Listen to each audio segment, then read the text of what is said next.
तो दोस्तों कभी आप लोगों ने सुना है कि सच में भूत प्रेत होते हैं? क्या आप बिलीव करते हैं ये सब बात पे? क्या आप विश्वास करते हैं? या फिर आप बस यूं ही बोलते हैं कि हाँ हो सकते हैं कि हाँ भूत प्रेत होते होंगे। लेकिन आज मैं आपको एक ऐसी कहानी बताने जा रहा हूँ जो आप चाह के भी विश्वास बिना विश्वास किए निकल नहीं सकते हैं। एक ऐसी कहानी है जो आपके रूह को झंझोर के रख देगी। जी हाँ, सच में भूत प्रेत होते हैं और ऊपर वाले ने इस दुनिया को इतनी बड़ी कायनात को जो बनाई है, उन्होंने खुद हर जगह मेंशन करके रखा हुआ है, लिख के रखा हुआ है कि हाँ, सच में शैतान होते हैं, सच में भूत प्रेत होते हैं। लेकिन ये भी बात सच्चाई है कि सब सब इंसान को नहीं दिखता।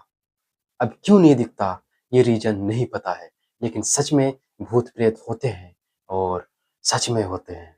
और बहुत सारी ऐसी कहानियाँ हैं, जो आपके रूह को झंझोर के रख देगी, आपके दिमाग को पागल सा कर देगा, ऐसी-ऐसी कहानियाँ हैं। जितने भी मेरे भाई लोग वीडियो देख रहे हैं, वो भी रिलेट कर पा रहे होंगे, जिनके साथ में ये सब घटनाएँ घट चुकी हैं और जिन लोगों के साथ में ना घटी है, उनको मैं बता देना चाहता हूँ कि वो सतर्क रहें और अच्छे से रहें। तो चलो वीडियो को स्टार्ट करते हैं। आज की कहानी पे, आज की टॉपिक पे चलते हैं। मेरा एक दोस्त था, जिनका नाम रोहन था और वो कहते हैं कि कुछ काम के कारण उनको एक दिन उनके ननिहाल जाना था। उनका ननिहाल लगभग तकरीबन उनके घर से, रोहन के घर से तकरीबन 10-15 किलोमीटर दूर था और बीच में ही एक घना जंगल पड़ता था। जहाँ पे बहुत सारी जंगली जानवर रहते थे और एक सुनसान तालाब, झील था, जहाँ पे लोग वहाँ पे रात में कभी भी नहीं जाते थे। कारण यही था कि उनके कारण ये था कि वहाँ पे झील में कुछ अजीब-अजीब आवाज़ें आती थी, उस जंगल से अजीब-अजीब आवाज़ें आती थी। एक डरावना-सा चेहरा सामने आता था, एक डरावना-सा डर लगता था सबको, इसलिए उस रास्ते में कभी भी रात में लोग आना-जाना नहीं करते थे। लेकिन रोहन को कुछ काम था, इस कारण जो है वो उनका ननिहाल जाने के लिए डिसाइड किया और वो फाइनली उनके ननिहाल जाने के लिए निकल पड़े। 10-15 किलोमीटर बाइक से जाने में तकरीबन 15-20 मिनट ही लगता है, इससे ज़्यादा तो नहीं लगता होगा। तो वो लगभग दिन के 2 बजे अपने घर से निकले। गाँव से बाहर एक चौराहा था, वहाँ पे उनके कुछ पुराने दोस्त मिल गए। उन लोगों से वो गप्पी मारने लगे, कुछ बातचीत करने लगे। करते-करते जो है उनको समय का पता ही नहीं चला कि कब शाम हो गई और बस रात ही होने वाली थी। फिर रोहन को याद आया कि अरे भाई मुझे तो अपने नानी के घर जाना है, कुछ अर्जेंट काम है, उस काम के लिए मुझे जाना ही पड़ेगा। तो फिर उनके दोस्त को वहीं पे बोल के बात को स्टॉप किया और वो फिर वहाँ से निकल पड़ा। लगभग 4 घंटे हो गए थे उनके घर से निकले हुए, 6 बज चुके थे और वो उनके गाँव के बाहर ही थे तब तक। लेकिन रोहन बिल्कुल इन बातों से अनजान था कि आखिर उस जंगल में क्या होता है। शायद रात को उस जंगल से गुज़रना मना है। ये चीज़ रोहन बिल्कुल ये सब चीज़ों से अनजान था। उनको कुछ भी पता ही नहीं था कि ये सब चीज़ें भी होती है या फिर वो बिलीव भी नहीं करता था ये सब चीज़ों पे। लेकिन उस टाइम पे रात हो चुकी थी और वो वहाँ से निकल पड़े। कुछ दूर जाते ही उस जंगल का उनको सामना करना पड़ता कि थोड़ा-सा आगे ही उसको एक अजीब-सा आवाज़, एक भयभीत सनसनाहट महसूस हुई। जैसे गर्मी का मौसम था, मई-जून का महीना था। पूरे सर से पसीने टपक रहे थे, इतनी धूप थी, इतनी ना कहीं हवा चल रही थी, ना कुछ। बट वहाँ जाने के बाद ही एक सनसनी-सी ठंडी-ठंडी हवा महसूस होने लगी उनको और इतना ठंड लगने लगा कि वो बिल्कुल परेशान हो गया कि इतनी गर्मी के मौसम में आखिर इतना ठंड क्यों? वो भी अचानक इस जगह पे आने के बाद ही। लेकिन वो समझ नहीं पा रहा था कि आखिर ये हो क्या रहा है? बट फिर भी वो चले जा रहा था। थोड़ा-सा दूर गया, जैसे ही जंगल पहुँचा, वहाँ पे अजीब-सी आवाज़ें आने लगी, एक सनसनाहट की आवाज़ें। और रोहन तब तक समझ चुका था कि कहीं न कहीं कुछ न कुछ गड़बड़ है। कहीं न कहीं उसको कोई फ़ॉलो कर रहा है। कहीं न कहीं उनको लग रहा था कि कोई हमको पीछे से देख रहा है, कोई आगे से देख रहा है, कोई हमको कोशिश कर रहा है हमको मारने का, कोई हमको कोशिश कर रहा है डराने का। लेकिन रोहन समझ नहीं पा रहा था कि आखिर हो क्या रहा है उनके साथ में।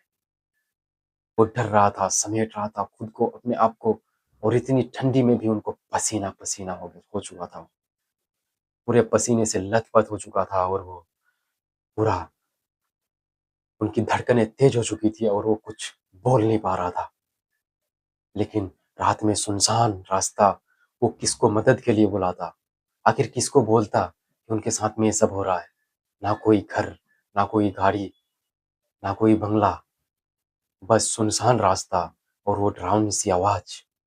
एक तरफ झील था, तालाब, एक तरफ था घना जंगल, जहाँ पे जंगली जानवरों का बसेरा था, हज़ारों साल से, और एक तरफ झील था और चारों तरफ सनसनाहट ही सनसनाहट, और ठंड की उनको महसूस हो रही थी, ठंडी-ठंडी हवाएँ चल रही थी और वो पूरा डर के सिमट चुका था।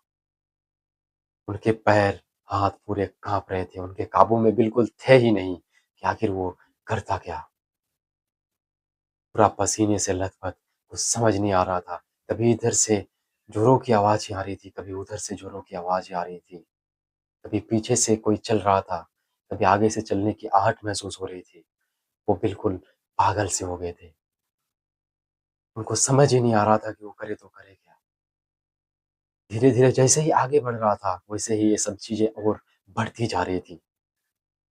कभी पायल की छनछनाहट महसूस हो रही थी, कभी चूड़ी की खनकने की आवाज़ महसूस हो रही थी, कभी किसी की रोने की आवाज़ महसूस हो रही थी, कभी हँसने की आवाज़ महसूस हो रही थी। बिल्कुल वो पागल-सा हो गए थे, उनको कुछ समझ नहीं आ रहा था। सब उनके दिमाग से ऊपर जा रहा था। बिल्कुल वो डर चुके थे। फिर थोड़ी देर जाते ही, थोड़ी दूर जाने के बाद ही अचानक से उनके सामने एक लंबा-सा सफ़ेद साड़ी पहन के, एक बाल बिखरे हुए, आँख बाहर, पूरे डरावना-सा चेहरा उनके सामने आता है। अचानक से रोहन गाड़ी रोकते हैं, ब्रेक मारते हैं और अचानक से वो नीचे गिर जाते हैं। नीचे गिरने के बाद उनको ज़रा-सा भी होश ही नहीं रहता है कि वो आखिर है कहाँ पे? वो गिरने के बाद ही बेहोश हो जाता है।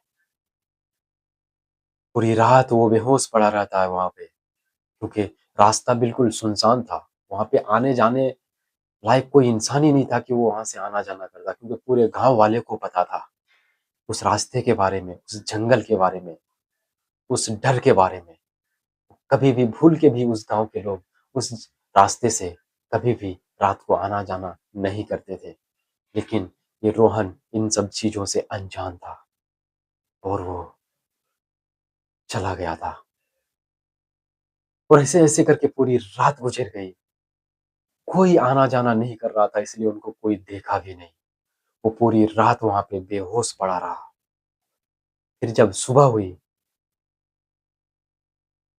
फिर जब सुबह हुई, फिर जब लोग वहाँ से उस रास्ते से आना-जाना करने लगे, आने लगे, जाने लगे, तब सबकी नज़र रोहन के ऊपर पड़ी। सब लोग भागते हुए रोहन के पास आए। देखा तो बाइक एक साइड पड़ा हुआ है और रोहन एक साइड पड़ा हुआ है। पर उन गाँव वालों को पता नहीं था कि वो रोहन है कौन? उनका नाम क्या है? वो कहाँ से आए हैं? और यहाँ पे बेहोश क्यों पड़े हुए हैं? लेकिन इतना तो पता लग गया था कि वो शायद रात में ही आए होंगे, कुछ न कुछ ऐसी चीज़ें देखे होंगे, इसी वजह से वो आज यहाँ पे बेहोश पड़े हैं। कुछ लोग उनके मुँह पे पानी के छींटा मारे, तब अचानक से रोहन जग उठा और जगने के बाद वो डर के मारे काँपने लगा और उनके मुँह से बस एक ही चीज़ें आवाज़ें निकल रही थी, "मुझे छोड़ दो, मुझे मत मारो, मैंने क्या बिगाड़ा है? मुझे छोड़ दो।" ये सब बातें सुन के गाँव वाले बिल्कुल समझ चुके थे कि आज वो उन सब चीज़ों का सामना किया है। जिन सब चीज़ों से उन गाँव वाले सब डरते थे। फिर उनको अस्थिर से एक जगह बैठाया, बैठाने के बाद उनको सारी चीज़ें पूछी, उन्होंने बताया। और उन्होंने ये भी बताया कि उनके नानी का घर इसी गाँव में है, इसी मोहल्ले में है और वो अपने नानी के घर जा रहे थे। बट रास्ते में अचानक ये सब चीज़ें हो गई। फिर गाँव वालों ने उनके नानी के घर पे इन्फॉर्म किया। उनके नानी के घर से सारे लोग आए, रिश्तेदार आए और रोहन को वहाँ से अच्छे तरीके से लेके गए। फिर मेरे दोस्त रोहन ने बताया कि मैं 10 दिन तक उस सदमे से बाहर नहीं आ पाया और 10 दिन तक मेरे शरीर काँपने लगे, कोई काबू में कोई भी चीज़ नहीं थे। मेरे हाथ काँप रहे थे, मेरे पैर काँप रहे थे। मैं क्या बोल रहा था, मेरे ज़ुबान जो है लड़खड़ा रहे थे। मैं कुछ ना समझ पा रहा था, ना अच्छे से बोल पा रहा था और फाइनली 10 दिन के बाद मैं फिर से रिकवर हो पाया और फिर से मैं अपना नॉर्मल लाइफ़ जी पाया। तो दोस्तों, सच में ये सब चीज़ें होती हैं और ये सब चीज़ें सच में बहुत लोगों के साथ में घटी है और शायद आप लोगों के साथ में कभी न कभी ये सब चीज़ें ज़रूर घटेंगी और गाँव के जो गाँव के इलाके से आते हैं, उनके साथ में ज़रूर ये सब चीज़ें होती होंगी।